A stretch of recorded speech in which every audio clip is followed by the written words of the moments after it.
Ya, sambil menunggu teman-teman yang lain, kita mulai saja ya. Di sini. Assalamualaikum warahmatullahi wabarakatuh. Waalaikumsalam warahmatullahi wabarakatuh. Alhamdulillah, hari ini kita dapat pertemuan kita kali ini mata pelajaran pendidikan agama Islam. Nah, gimana kabarnya, Nana? Sehat? Alhamdulillah sehat. Alhamdulillah. Semoga ketika kita sehat, kalian dapat menerima materi hari ini dengan baik, dengan sempurna. Amin. Udah sarapan belum hari ini? Udah ya? Udah.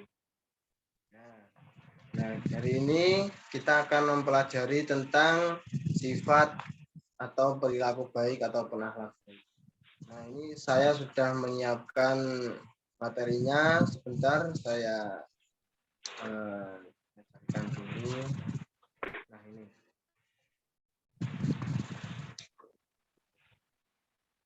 Nanti untuk ketua kelasnya ataupun koordinator kelas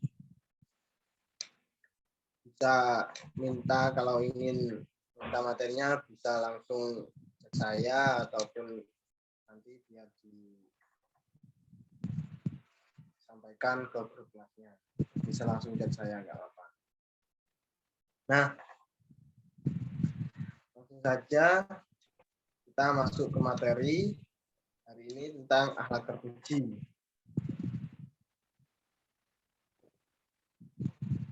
Lalu, apa sih akhlak terpuji itu? Nah, ini kita akan mempelajarinya. Bentar.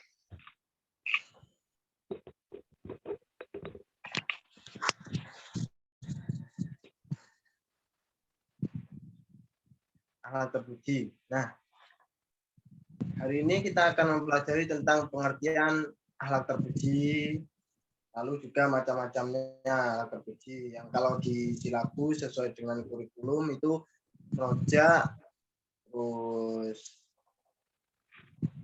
khauf, dan juga taubat. Nah, yang pertama pengertian akhlak terpuji. Akhlak terpuji itu kalau biasanya ada yang menyebut dengan akhlakul karimah ataupun akhlakul mawadah, yang dalam artinya itu adalah segala macam perilaku atau perbuatan baik yang dilakukan pada kehidupan sehari-hari. Jadi segala sesuatu, baik itu perlakuan atau perbuatan, perkataan kalian dalam kehidupan sehari-hari yang baik, itu yang dinamakan akhlak terpuji, yang sesuai dengan petunjuk Al-Quran dan Al-Hadis. Kalau kebaikan sangat banyak, mulai yang paling sepele itu seperti tersenyum, bukan yang bersedekah, paling mudah itu dengan tersenyum, lalu perbuatan baik lainnya seperti menyingkirkan baik itu jalan, yang sebenarnya kalian murid-murid ini sudah biasa melakukan hal-hal baik tersebut. Paham ya untuk akhlak terpujinya? Paham. Ya, nanti kalau ada tindakan jangan sungkan-sungkan, langsung angkat tangan saja. Lanjut kita ke apa yang akan kita pelajari hari ini, yaitu tentang roja, tentang khauf dan taubat. Langsung saja kita masuk ke materi roja. Roja itu berasal dari kata roja'a yarju'u roja, yang berarti mengharap atau pengharapan. Jadi dengan kata istilah itu roja adalah menginginkan sesuatu atau mengharapkan sesuatu yang disenangi, sesuatu yang baik ya dari sisi Allah. Jadi roja itu adalah pengharapan kita atau angan-angan kita, angan-angan baik kita. Itu adalah pengertian dari roja. Sebenarnya dalam kehidupan sehari-hari murid-murid sudah biasa untuk berperilaku roja, seperti mengharapkan, ya Allah semoga hari ini mata pelajarannya mudah dan juga kami bisa memahami dengan mudah. Nah, itu kan pengharapan kalian supaya bisa memahami materi dengan baik, dengan sungguh-sungguh, dan juga bisa diterapkan di kehidupan sehari-hari. Nah, itu kan juga namanya pengharapan yang baik. Itu adalah salah satu sifat roja ataupun juga biasa disebut roja. Ya, menurut ciri-ciri sifat roja, yang pertama itu optimis dan juga dinamis. Nah, ketika kita memiliki sifat roja atau kita biasa mengharapkan sesuatu yang baik, maka kita akan selalu optimis bahwa kebaikan itu sudah pasti akan terjadi atau pasti dikabulkan oleh Allah Subhanahu wa taala. Maka dalam kehidupan sehari-hari kita sudah pasti berlaku optimis dan juga dinamis. Dinamis ini apa? Dinamis ini seperti semangat dalam kita melakukan apa yang dilakukan kita sehari-hari, perbuatan baik kita semangat bersekolah, semangat mempelajari pelajaran, dan lain-lain dalam hal yang kebaikan. Paham ya anak-anak? Paham. Nah, terus bagaimana cara kita membiasakan sifat roja?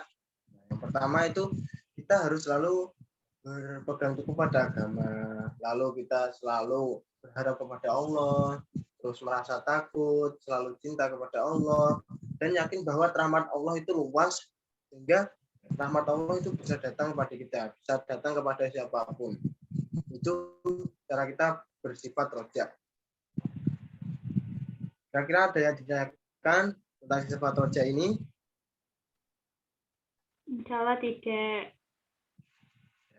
Nanti kalau misalkan malu bertanya di roomnya, bisa lewat chat ataupun bisa nanti koordinator kelas ataupun bisa langsung chat ke saya. Lanjut kita ke khauf.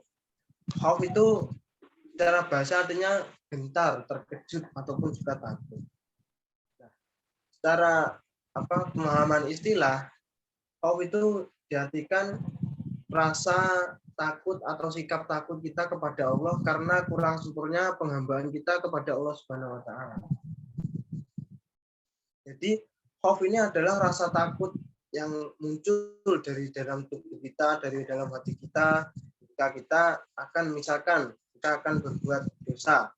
Nah, dalam hati kita ketika kita akan melakukan perbuatan dosa kan dari hati kita akan muncul rasa itu adalah juga salah satu sikap khauf dalam kehidupan yang kalian lakukan. Ya, pasti kalian sudah sering merasa begitu. Ya Allah, ini salah. Nah, itu adalah bukti bahwa kalian itu memiliki rasa khauf dalam diri kalian. Paham ya tentang khauf? Khauf itu adalah intinya takutlah, rasa takut kita kepada Allah Subhanahu wa taala. Itu adalah intinya khauf. Paham ya? Paham. Ya. Lanjut kita ke sebab timbulnya khauf. Sebab khauf ini ada beberapa. Yang pertama, kita pernah melakukan dosa. Jadi kita takut melakukannya lagi. Lalu khawatir melakukan kesembronoan, lalu khawatir sesuatu terjadi. Terus juga yang paling utama itu takut terhadap azab Allah Subhanahu wa taala. Jika kita memiliki rasa takut kepada Allah, takut kepada azabnya, nah pasti kita juga memiliki sikap khauf dalam diri kita karena kita akan takut ketika kita akan berbuat dosa, kita akan bermaksiat. Nah itu kita akan memiliki rasa khauf dalam diri kita. Lalu tanda-tandanya bagaimana? Ya, tanda-tandanya sudah pasti kita tidak akan bermaksiat lagi karena kita takut terhadap Allah Subhanahu wa taala. Yang kalau dijabarkan ya seperti yang ada di powerpoint-nya ini, seperti tidak berbohong, tidak iri dengki, tidak hasad, terus tidak makan makanan haram, terus artinya tidak digunakan untuk kemaksiatan, dan juga taat kepada Allah. Sebenarnya kalian sudah sering kok menetapkan rasa khauf ini pada diri kalian kehidupan sehari-hari. Kalian takut misalkan kalau di kalian takut misalkan bolos, nah kalian takut ada rasa takut bolos nanti dihukum gini. Nah itu juga salah satu rasa khauf. Jadi rasa khauf ini terhadap takut jangan diartikan takut hanya kepada Allah saja. hanya kepada Allah. Nah, perantara kepada Allah kan itu ada banyak. Misalkan kita sekolah, nah itu sekolah kita menuntut ilmu kan juga perintah Allah. Nah, itu juga salah satu cara kita. Misalkan nanti bolos, saya ketinggalan pelajaran, saya takut dihukum. Nah, itu dengan perantara kita mencari ilmu, kita akan mendapatkan rahmat dari Allah. Nah, itu rasa takut kita dalam hal kebaikan. Paham ya, Nana? Paham. Oke, kita lanjut ke yang selanjutnya. Yang terakhir yaitu taubat. Taubat mungkin kalian sudah tahu apa itu taubat, tapi kita pelajari lebih dalam lagi. Taubat ini asal mulanya dari kata kembali. Nah, taubat ini juga diartikan kita memohon ampunan kepada Allah Subhanahu wa taala atas segala dosa dan kesalahan kita. Jadi ketika kalian melakukan perbuatan dosa, kalian melakukan perbuatan salah, melakukan misalkan tidak sengaja, nah itu kalian langsung saja bertaubat, langsung ketika kalian bohong langsung maafkan saya karena saya sudah berbohong. Nah itu adalah salah satu sikap taubat dalam kehidupan sehari-hari kalian. Jadi ketika kalian maksiat, ketika kalian berbuat dosa, itu kalian langsung bertobat, langsung beristighfar, langsung meminta dalam hati, lubuk hati yang paling dalam kalian merasa bersalah. Nah, itu juga rasa taubat kita kepada Allah. Kita memohon ampun atas perbuatan tidak baik yang sudah kita lakukan. Nah, selanjutnya dasar taubat ini banyak sekali dalam Al-Quran maupun hadis. Karena kenapa? Taubat ini adalah salah satu hal yang paling sering dilakukan oleh manusia. Karena manusia kan sering salah, tepatnya luput dan dosa, tepatnya lupa dan dosa. Jadi manusia itu sering-sering bertaubat. Taubat misalkan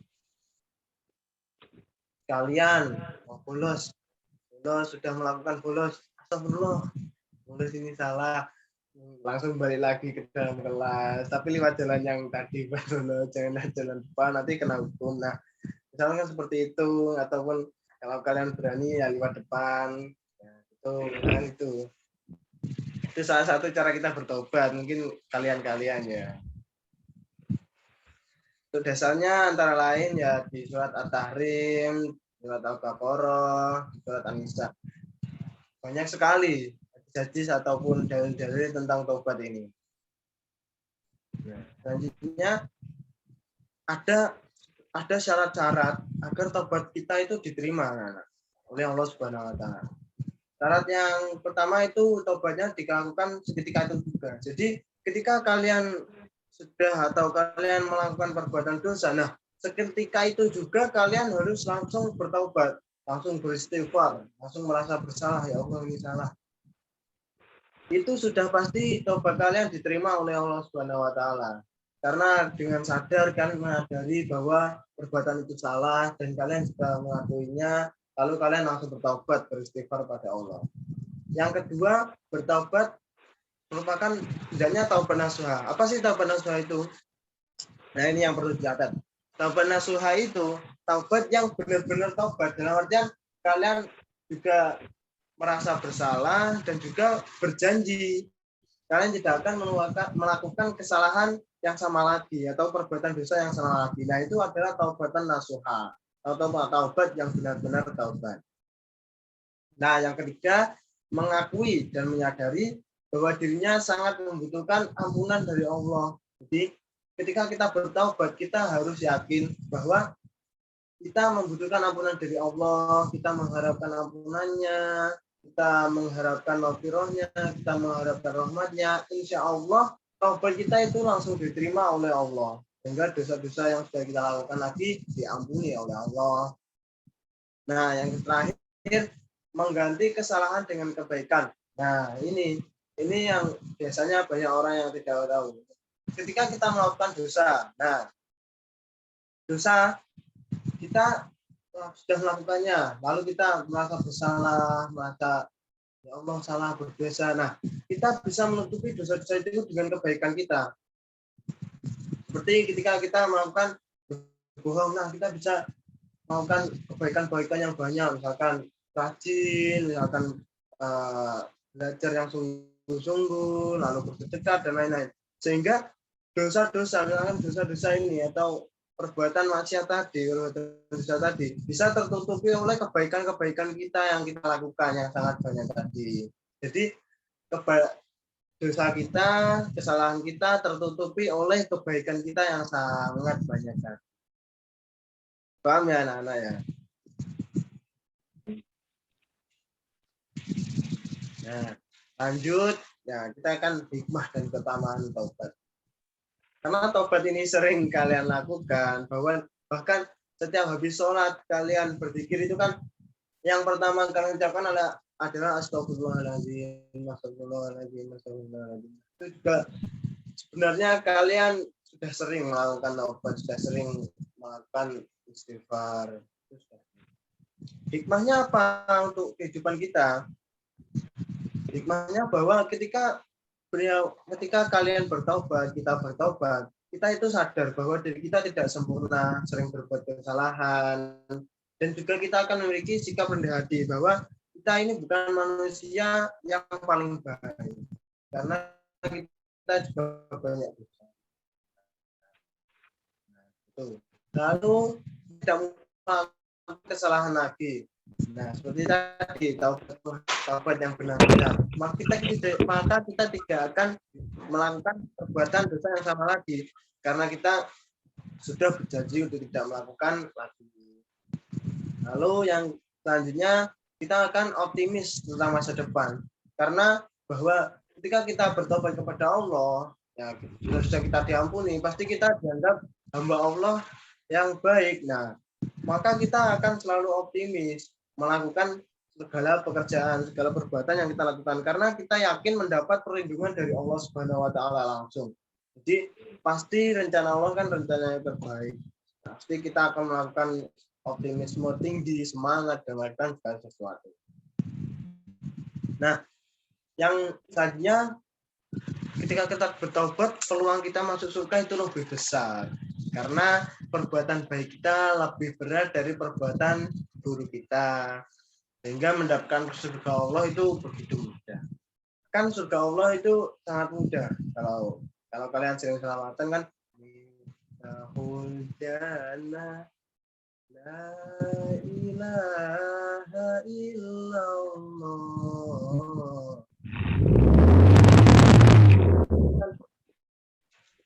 Kunci surga dengan apa? La ilaha illallah. Sebenarnya sangat mudah untuk mendapatkan surga itu. Dengan mengucapkan la ilaha illallah.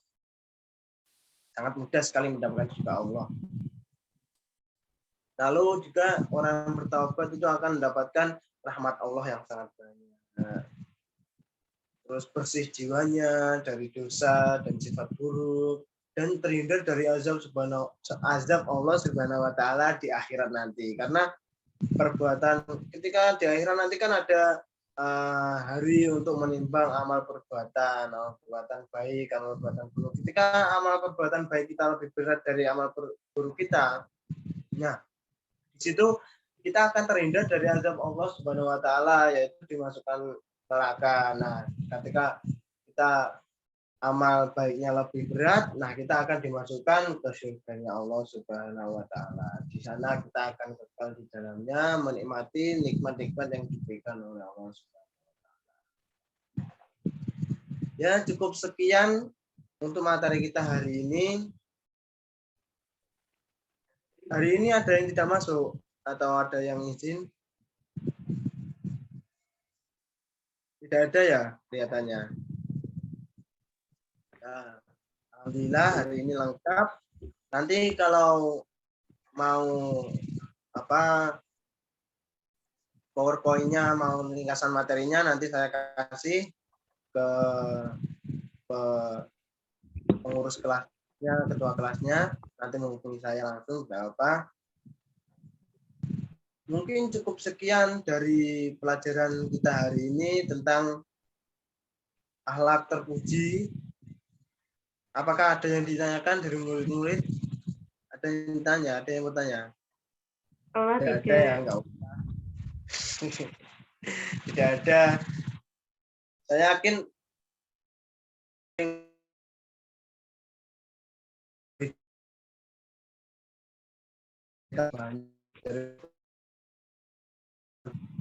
nah, untuk itu semoga apa yang kita pelajari hari ini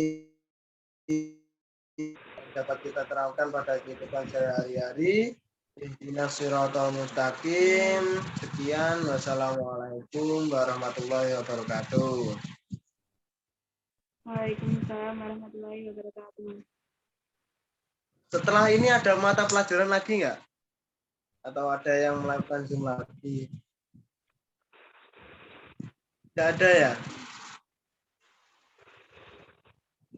Ya, kalau tidak ada, silahkan dilanjut pekerjaannya di rumah. Mungkin yang lagi bantu-bantu keluarganya, yang lagi bantu orang tua, silahkan dilanjut lagi.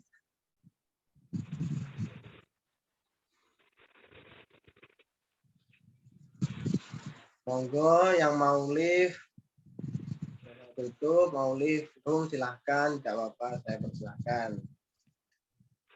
Mungkin sekian dari saya ya. Assalamualaikum warahmatullahi wabarakatuh. Waalaikumsalam warahmatullahi wabarakatuh. Ya, jumpa lagi pada pertemuan kita selanjutnya minggu depan. Mata pelajaran PAI lagi. Ya, assalamualaikum. Waalaikumsalam.